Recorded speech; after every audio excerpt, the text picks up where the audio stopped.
likes to bend to the right. Okay, so it's a different horse tracking right.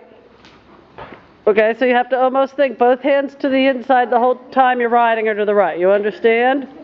Yeah. So you're riding her outside shoulders in, but you're not bending her. She doesn't need bent. Good. Okay, so it's shorten up your reins. Right, and then whenever you're ready, you're going to pick up a little rinky-dink sitting trot. Yep, good. Right, so we always want to have just a rhythm. Good, very nice. So, see, here's the deal. When her head is up, you have to ask her to put it down. Good. And when it's down, then we just go about our business. Okay, but if it's up, right, and you don't want to ask her to bring it down with your inside rein, you want to ask with your outside rein. Good. So it's shorten up the reins, Mary. Good. Right, elbows back. Right, just stay sit. Come on, feel her on the outside rein. Good. Good, very nice. Outside rein. So you've got to get the timing so that you're like one step ahead of her, right? So you're asking her to go down before she puts her head up. That's all right. Good. Now let's go ahead and come up posting so we feel for the correct diagonal, which is right. Good.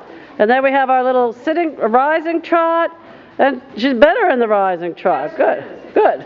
Okay, so we're talking about cheating before, okay? Keep the rhythm.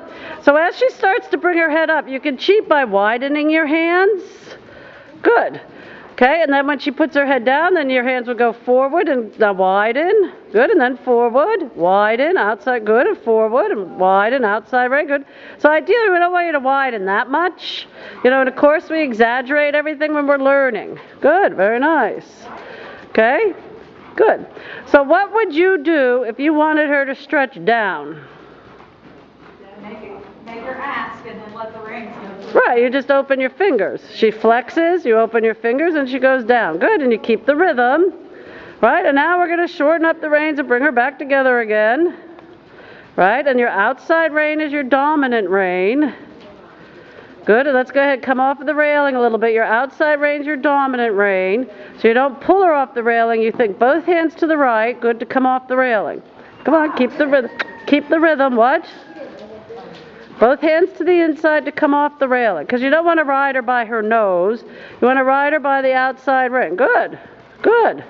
Good. Stay off of the railing. I think both hands right. Good. Right. Both hands inside. Good. Very nice. Good. Okay, good. Now let's go ahead and let her stretch back down again. Could she be trotting more forward? Yes. Can we get it all at once? No. We have to put it together in little pieces. I mean, training the horse is like putting together a jigsaw puzzle. Okay, so let's go ahead and shorten her up, put her back together again. I like to go more forward when you have the horse in the bridle, because then you're going forward into something, okay? So let's go back to your little rinky-dink sitting trot, keeping her straight with the outside rein. Straight with the outside rein, thinking both hands to the right. Good girl. Right, come on, ride the rhythm. Ask her to lower her head. You can widen your hands even in the sitting trot, you know. Right, rhythm, rhythm, rhythm, rhythm, rhythm. Left rein is the sequent weapon. Good, outside rein. Come on, don't pull on it, just feel on it. All right, good. So we have the following seat where we just sit. The horse moves our seat. It's called a following seat. And now if we sit tall, she'll walk. Good. And then we ask her to stretch down. By the way, we use the seat the same way at the canter. Like if I'm cantering, my seat's going forward and back with the horse.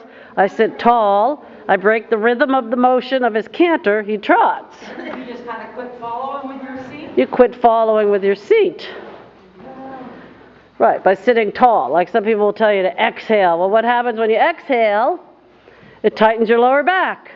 When you sit up tall, it tightens your lower back. When your lower back tightens, then you stop following with your seat. Now there's times, once your horse is always on the bit and you're first level or above, then you're going to maybe drive with your seat. But not now. If we start to drive with our seat on a horse whose back isn't coming up, it's going to make the back go more hollow.